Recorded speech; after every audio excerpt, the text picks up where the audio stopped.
আসসালামু আলাইকুম। আশা করি আপনারা সকলে ভালো আছেন। এই ভিডিওটা হচ্ছে যারা গিগাবাইটের মোটামুটি একটু বাজেট মাদারবোর্ড নিতে চান, অর্থাৎ আপনার বাজেটটা ধরেন সর্বোচ্চ 15,000 14-15,000 টাকার মধ্যে, বা একটু যদি বলি কম বাজেট থেকে একটু এই বাজেটের মধ্যে, তাহলে আপনার জন্য খুবই উপকারী হবে ভিডিওটা। অর্থাৎ আপনি বাজেটের মধ্যে কয়েকটা মাদারবোর্ডের মডেল অ্যাভেলেবেল কি কি আছে মার্কেটে এখন সেটা জানতে পারবেন। তো আমি এখানে মোটামুটি 5টা মাদারবোর্ড রেখেছি। তো 5টা গিগাবাইটের মাদারবোর্ড, শুধু গিগাবাইট নিয়ে কথা বলবো আজকে। 14-15,000 টাকার মধ্যে, 10 থেকে 14-15,000 টাকার মধ্যে এই 5টা মাদারবোর্ড বর্তমান মার্কেটে মোটামুটি পাওয়া যাচ্ছে। আপনি আশেপাশে হয়তো পেয়ে যাবেন। তো আমি একটু আপনাদেরকে প্রাইস আপডেট দিব, কোয়ালিটি আপডেট দিব, কোন কোন প্রসেসর চলবে এই মাদারবোর্ড সেটা জানিয়ে দেবো। আশা করি উপকার আসবে। ভালো লাগে একটা শেয়ার করে দিবেন, সাবস্ক্রাইব করে আমাদের চ্যানেলের সাথেই থাকবেন। আর ভিডিওটা কেমন লেগেছে জানাবেন। আপনি চাইলে মাদারবোর্ডগুলো নিতে পারেন আমাদের কাছ থেকে, স্ক্রিনে নাম্বার আছে, ডেসক্রিপশনে আছে। অর্ডার করলে আমরা পাঠিয়ে দিব যত্ন সহকারে, অথবা আপনি যদি পিসি বিলের সাথে নিতে চান আমাদের শোরুমে এসে একদম দেখে শুনে পিসি বিল করতে পারেন। তো আজকের এই 5টা মাদারবোর্ড হচ্ছে অথেন্টিক অফিসিয়াল মাদারবোর্ড গিগাবাইট ব্র্যান্ডের। এগুলো মোটামুটি গেমিং না, একটা মনে হয় গেমিং মাদারবোর্ড আছে শুধু, এছাড়া সব বেসিক মাদারবোর্ড। আর মানে গেমিং ছাড়া আর কি, এই জন্য বেসিক বললাম এটা। তো এইটাই। এখন চলে আসি যে কি কি আছে। প্রথমত একটা এন্ট্রি লেভেলের মাদারবোর্ড, এটা হচ্ছে আপনার 520 A520M তো এটা একটু লো বাজেটের, যারা মোটামুটি হয়তো রাইজেনের 4000 সিরিজ অথবা 5000 সিরিজের প্রসেসর দিয়ে পিসি বিল করবেন আপনারা মোটামুটি নিতে পারেন, সমস্যা নাই। 4600G 4650G, তারপর হলো 5600G 5700G, সব প্রসেসরই সাপোর্ট করবে। তবে এটাতে বেটার পারফরমেন্সের জন্য আপনি সর্বোচ্চ 5600Gর মধ্যেই থাকেন, 5700G এটাতে লাগাতে যায় না। এই মাদারবোর্ডটা নিতে গেলে আপনি হয়তো 9500-700 এর আশেপাশে পেয়ে যাবেন, অর্থাৎ 10-এর নিচে আছে এই মাদারবোর্ডটা।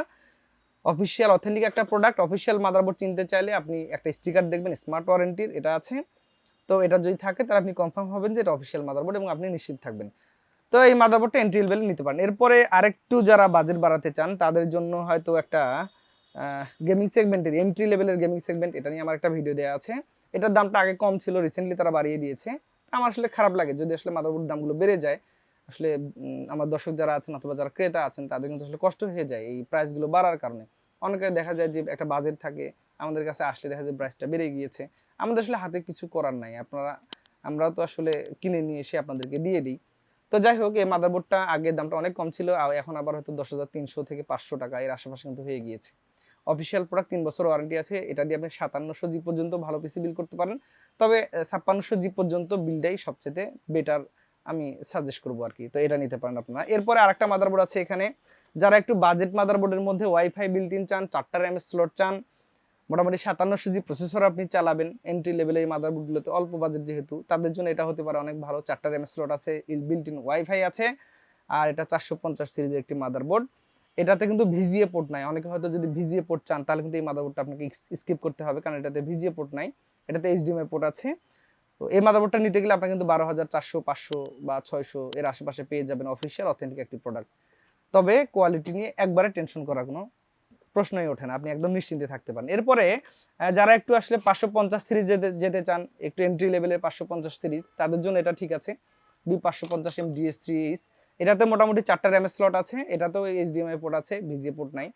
আর মোটামুটি এসএসডি বা এভারেজে ভালো পারফরমেন্স পাবেন, গ্রাফিক্স কার্ডটা ভালো লাগাতে পারেন। এরপরে এটাতে Gen 3 এসএসডিটাই আপনার সাপোর্ট করে। তো USB 3 পোর্ট আছে, USB 2 পোর্ট আছে, যথেষ্ট অনেকগুলো, মানে 6-7টা পোর্ট আছে এইচডিএমআই পোর্ট সহ। আর এটাতে একটা পোর্টের স্পেশালিটি হচ্ছে এটাতে ডিভিআই পোর্ট আছে। তো আমার মনে হয় যে এটা আপনার জন্য ভালো হতে পারে, আপনি এটা নিতে পারেন। এই মাদারবোর্ডটা নিতে গেলে হয়তো আপনাকে 13,600-700 বা এর আশেপাশে আপনি পেয়ে যাবেন। Official authentic product, 3 years warranty আছে।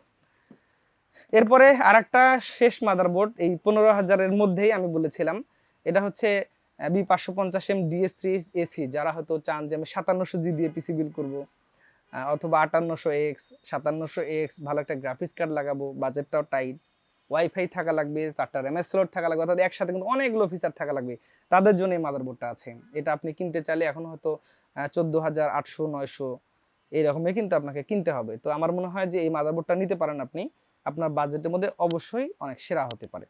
3 বছরের অফিসিয়াল ওয়ারেন্টি আছে, মোটামুটি রাইজেন 5700G 5600G সব ধরনের প্রসেসরগুলো সাপোর্ট করবে। তবে আমার কাছে মনে হয় যে 5700G এই টাইপের যে রাইজেন 7 এর প্রসেসরগুলো আছে, এটার জন্য এই মাদারবোর্ডটা খুবই পারফেক্ট। তো বন্ধুরা, আর কথা নয়, এই 5টা মাদারবোর্ড নিয়ে আজকের এই ভিডিওটি ছিল। ভিডিওটি কেমন লেগেছে জানাবেন, কমেন্ট করে দিবেন একটা, আর সাবস্ক্রাইব করে আমাদের চ্যানেলের সাথে থাকবেন। আর লাইক করতে আসলে কার্পণ্য করবেন না, আগামীতে আবার নতুন কোনো ভিডিওতে দেখা হচ্ছে। সে পর্যন্ত সকলে সুস্থতা কামনা করে বিদায় নিচ্ছি। আল্লাহ হাফিজ।